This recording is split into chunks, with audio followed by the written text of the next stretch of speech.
Otep à tous, bien-aimés frères et sœurs. Simone Gbagbo, ex-Madame Gbagbo, a été interviewée par le fameux journaliste de RFI France 24, le même bandit, brigand, manipulateur, escroc, qui fait parfois trembler les petits chefs d'État africains qui n'ont rien compris de leur grandeur, de leur responsabilité. C'est une interview, c'est-à-dire les gars, si vous avez l'occasion de l'écouter, écoutez-la. C'est trop beau. Trop beau. C'est-à-dire qu'il n'y a rien à faire. Madame a été, ça c'est la haute classe. On lui a posé la question.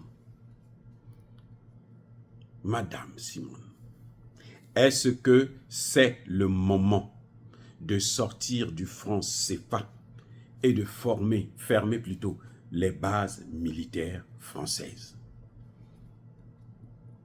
Il n'a pas précisé si c'est en Côte d'Ivoire seulement ou en Afrique, mais en fait c'est en Afrique. Réponse de Madame Gbagbo, oui. Si vous êtes élue présidente de la Côte d'Ivoire, allez-vous fermer les bases militaires, sortir du franc CFA? Oui.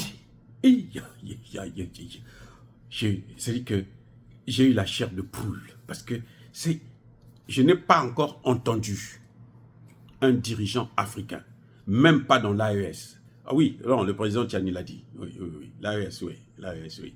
Mais l'AES hésite. Ils sont en train de... Bon, je ne sais pas, est-ce qu'il y a une stratégie derrière? Je n'en sais rien. Mais bon, bref. Madame Gbagbo est l'une des rares personnes, des rares politiciennes qui prend une telle position clairement et nettement. Et oui. Elle a dit que elle n'est pas passée par le dos de la cuillère. Non, non, non, non. Elle a dit tout simplement que non. Oui, moi si je suis présidente là, je sors la Côte d'Ivoire du CFA. C'est fini. Je ne veux pas de cette affaire-là. Ça veut dire que j'ai la chair de la migraine quand j'entends parler du CFA. Je ne veux plus de ça. Elle n'a pas caché sa colère. C'est ça que nous voulons pour les hommes politiques africains. C'est pour ça que parfois, quand on a affaire à des vraies femmes, pas toutes les femmes, mais les vraies femmes, elles n'ont pas besoin de compliquer les choses. Non. Elles sont directes, sévères et dures. C'est ça. Sur des dossiers comme ça, on ne peut pas être là à faire la diplomatie. Regardez l'Afrique centrale. Ça fait 20 ans que les chefs d'État de l'Afrique centrale, de la CEMAC, sont en train de réfléchir. Faut-il sortir du franc CFA ou il faut y rester? Leur gouvernement, leur premier ministre, leur ministre des Finances et des... tous, y compris la RCA. Personne n'est capable de dire à la France, nous allons sortir de cette chose-là. On n'en veut plus. Et puis prenez vos bases, sortez avec. Regardez le Tchadien Kaka Déby. Il sait que les bases militaires là, bon, il a la chance, c'est qu'il a fait venir les Russes. Mais les Français là sont des nuisibles. C'est le problème numéro 1 de l'Afrique. Notamment l'Afrique francophone. Ce qui nous empêche le développement, c'est la présence française. Et notamment ces bases militaires et le CFA. Mais vous avez des chefs d'État qui réfléchissent. Je dis bien, ils sont assis là tous les jours, ils réfléchissent. Est-ce que c'est bon? Est-ce que c'est pas bon? Est-ce que c'est bon? Vous voyez, quand vous avez un examen, quand vous êtes dans la salle d'examen, là, vous réfléchissez là, vous êtes concentrés. Eux, ça fait, pendant 20 ans, ils ne trouvent pas la solution. Madame Gbagbo vous dit non, la solution elle est simple. Il faut sortir de ça. Il faut sortir de ça. Mais madame, les bases militaires, qu'est-ce qu'on peut faire? Mais on n'a plus besoin de ça. Partez avec vos bases militaires. Le journaliste, ça a coupé le souffle du journaliste. Quand vous regardez, vous suivez bien, vous voyez que le journaliste est choqué. Je ne suis pas sûr qu'il reviendra encore interviewer Simono. Ça va être dur pour lui. Je ne suis pas sûr. Et là, c'est sûr que cette nuit-là, Macron est en train de réfléchir comment je dois faire pour que cette femme-là, qu'elle change d'avis. Pour que ce qu'elle a dit là, ça ne puisse pas sortir, que les Ivoiriens ne puissent pas prendre ça pour eux comme étant notre arme, une arme de combat. Et quand elle parle, vous sentez qu'elle est sincère. C'est pas ce qu'on a entendu avec les Bassirou et les Sonko là, ils vous parlent des choses, ils ne sont même pas convaincus.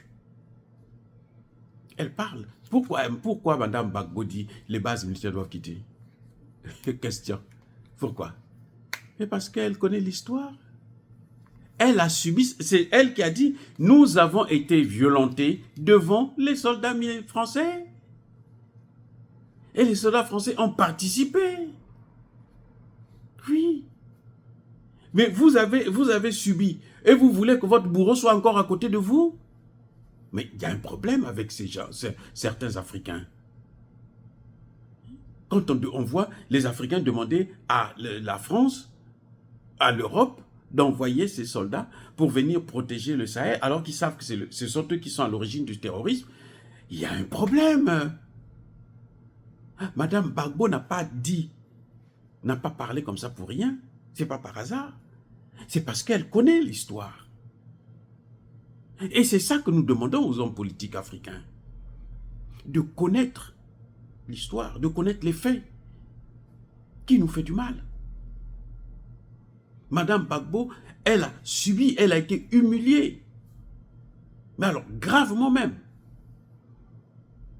Devant et avec la participation des soldats français. Et vous voulez qu'une femme comme ça, vous lui demandez, est-ce que vous pensez que, parce que vous êtes des Français, elle va dire non, bon, on va faire la diplomatie, peut-être que, comme lorsqu'on a posé la question à Succès Masra, hein, à l'époque, on lui pose la question, mais les bases militaires disent, bon, vous savez, la France ne doit pas être comme une armée sans domicile fixe.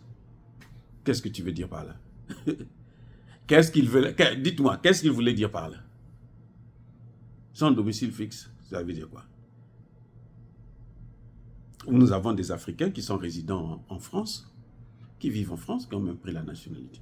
Les soldats français aussi au Tchad peuvent prendre la résidence.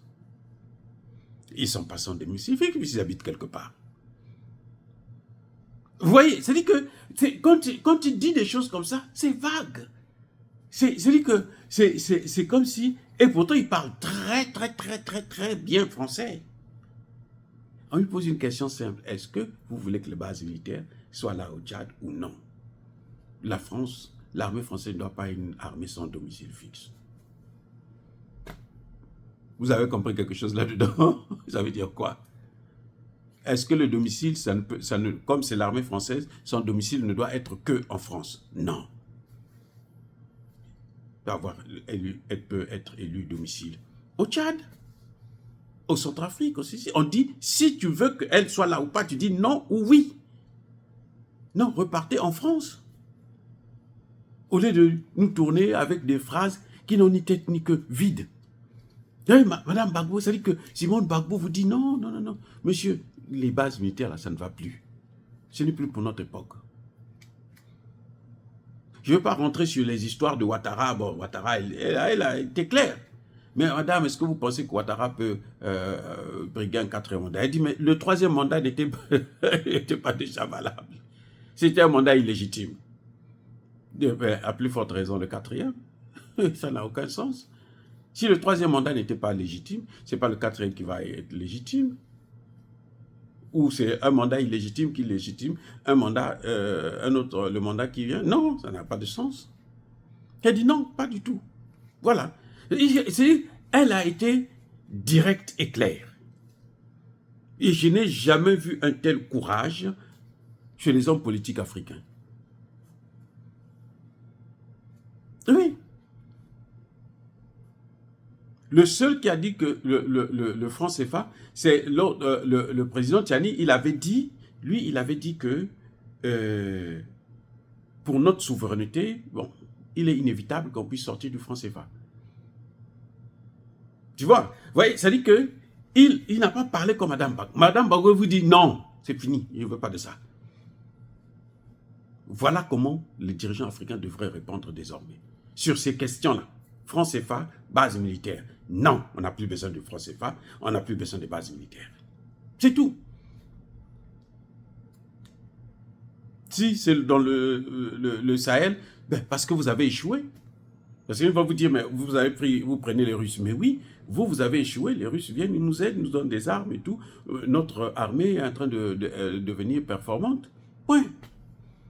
Au lieu d'être là, compliqué, contourné, non, vous savez, ceci, non, ça. Parce que, écoutez, le paysan qui est dans la forêt, là, dans le village, là, qui n'est pas allé à l'école, qui comprend le français, il a besoin que vous puissiez être le plus clair possible pour comprendre ce que vous êtes en train de dire. Quand vous répondez comme Succès Masra disait, c'est pas son domicile fixe. Si tu n'as pas vécu à Paris, tu ne peux pas savoir ce que c'est que son domicile fixe. C'est comme tu n'as pas d'adresse. Mais eux, ils ont une adresse, l'adresse est chez vous. Ils sont résidents chez vous. Donc on te demande oui ou non, tu veux les voir là ou pas. Madame Gbagbo dit non, on ne veut pas les voir. Vraiment, c'est formidable. Essayez de revoir ça, hein, écoutez cette vidéo. Vous allez voir que c'est ça qui manque chez beaucoup de nos leaders. Même Laurent Gbagbo, je ne l'ai jamais entendu se prononcer sur cette question comme ça. Et pourtant, c'est Laurent Gbagbo qui a commencé avec ça. Mais il était en train de faire les choses en cachette. Bon, on va essayer de contourner la... Non, s'il était parti directement là, peut-être même qu'il n'allait pas quitter le pouvoir. C'est ça, parce que vous croyez que comme c'est un leader, nous l'aimons, on ne peut pas faire des remarques, on ne peut pas critiquer. Non, quand c'est pas bon, il faut dire. Sinon, on ne lui rend pas service. Vous avez vu Mahamadou Koulibaly, l'ancien président de l'Assemblée générale nationale, plutôt de Gbagbo, l'économiste, c'était lui qui voulait, ministre de l'économie, hein, c'était lui qui était derrière le franc CFA. Mais écoutez-le aujourd'hui sur le franc CFA, vous n'allez rien comprendre. Il va rentrer, ceci va rentrer. On dit l'AES doit sortir du CFA, il rentre là, il sort là, il fait des théories. On n'a pas besoin de ça. Ça, tu vas t'adresser aux économistes quand tu vas dans des conférences là, tu vas expliquer comme ça. Mais quand tu es sur une chaîne de télévision, une chaîne de radio, tu dois être clair. Comme Madame Gbagbo. Je dis bien, moi, je ne sais pas. En dehors des experts, comme le professeur Gbagbo, le grand, hein, celui qui a sorti le débat sur le CFA, même si maintenant tout le monde prend ça, machin, c'est Nicolas Gbagbo qui est le patron de cette affaire. Il n'y a pas quelqu'un d'autre. Il faut être honnête. Même sur Afrique Média, c'est Nicolas Gbagbo. Les autres en parlaient, mais il y a pas comme lui, il a fait de ça un thème essentiel. Oui. Donc, en dehors des chercheurs, je parle des hommes politiques et des femmes politiques en Afrique. Ceux qui ont le pouvoir ou qui sont en train de militer pour être... Elle veut être candidate. Elle sait que la France a un mot à dire. Surtout avec Ouattara. Elle soutient Ouattara et autres. Mais elle vous dit que moi, si je suis là, vous n'allez pas être là. Maintenant, faites ce que vous voulez. Si vous voulez pas, si vous avez les moyens pour m'empêcher d'être élu, ok, allez-y. Moi, je m'en fous. C'est ça, un homme politique. Les convictions, là, ça ne se modèle pas. On n'hésite pas pour ça. On doit parler une fois pour toutes et ça s'arrête là. Soyez contents, vous n'êtes pas contents, on s'en fout, on a déjà dit ce qu'on voulait. Voilà ce que j'ai cru comprendre de la thèse de Madame Gbagbo et je la félicite, je la salue d'ailleurs au passage parce que il faut avoir le courage pour parler sur cette chaîne là où les hommes politiques africains tremblent. Vous avez même l'impression qu'ils doivent pisser dans leurs pantalons parce qu'ils sont devant un journaliste qui est en train de vouloir leur poser des questions. Elle a répondu clairement. Plus jamais le gars là ne va lui poser cette question. Vous allez me croire. Vous allez voir. Si il pose encore, il a l'occasion d'interviewer Madame Gbagbo, vous allez voir qu'il ne posera plus les deux questions là. CFA, et base militaire. Pourquoi? Parce qu'il sait que elle va dire la vérité.